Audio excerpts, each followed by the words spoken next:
Bonjour, ici Marianne V, poète artiste de la parole. Aujourd'hui, je vous ai préparé une capsule pour apprendre à maîtriser le micro, le pied de micro, pour vous préparer en prévision d'un prochain micro ouvert.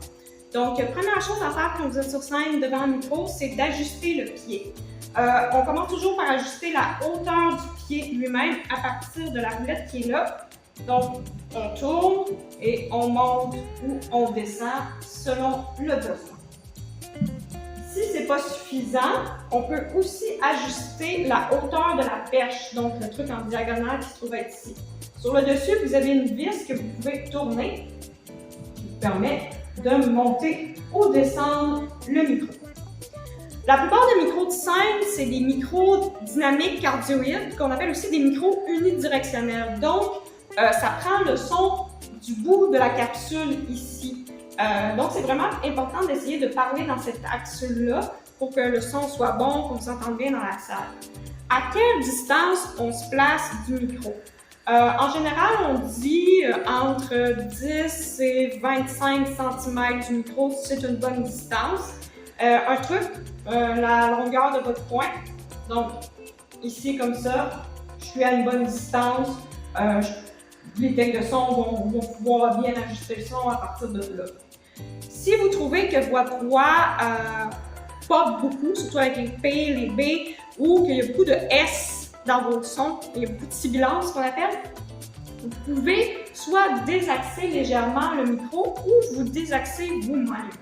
C'est-à-dire qu'en ce moment, bon, le micro il est à peu près à 30 degrés, c'est un bon axe pour le micro, mais vous pouvez parler dans un angle différent. Par exemple, si je tourne ici, je peux parler légèrement plus sur le coin de ma bouche, soit à gauche, soit à droite, bref. Ou vous pouvez monter légèrement le micro pour qu'il soit plus vis-à-vis votre nez ou plus vis-à-vis votre menton. Moi, je vous conseille cette dernière option, surtout pour un micro ouvert, parce que souvent, vous allez être en train de lire, soit sur du papier, soit sur votre cellulaire. Donc, vous allez avoir la tête penchée nécessairement. Donc, un angle de base qui est plus vis-à-vis votre menton va faire tomber plus vis-à-vis votre bouche quand vous allez avoir la tête penchée. Évidemment, vous n'êtes pas obligé d'utiliser le pied de micro. Si vous ne voulez pas, vous pouvez prendre le micro en main. Chose importante, on prend toujours le micro par le bâton et non par la capsule parce que vous pouvez remarquer, ça distorsionne le son. C'est en fait parce que le micro, comme je vous disais, c'est un micro unidirectionnel, donc la base de la capsule, ce qu'il y a ici, ça annule le son qui provient de derrière du micro, donc de la salle souvent, puis c'est ce qui permet l'unidirectionnalité. Donc en coupant ça, on empêche le micro de bien fonctionner. Autre chose, si vous avez tendance à vous déplacer beaucoup puis à pas suivre votre micro avec votre tête, je vous conseille, même si c'est pas l'idéal, de l'accoter sur votre menton. Fait que vous gardez une certaine qualité sonore, puis en même temps, vous êtes sûr que vous n'allez pas tourner la tête puis être à 10 mètres de votre micro.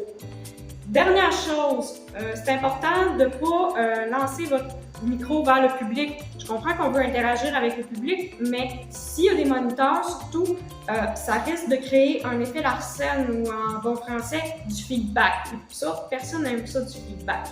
Donc, gardez le micro dans votre axe, ça assure qu'il y a une meilleure qualité du son, puis pas de problème de retour de son inopiné.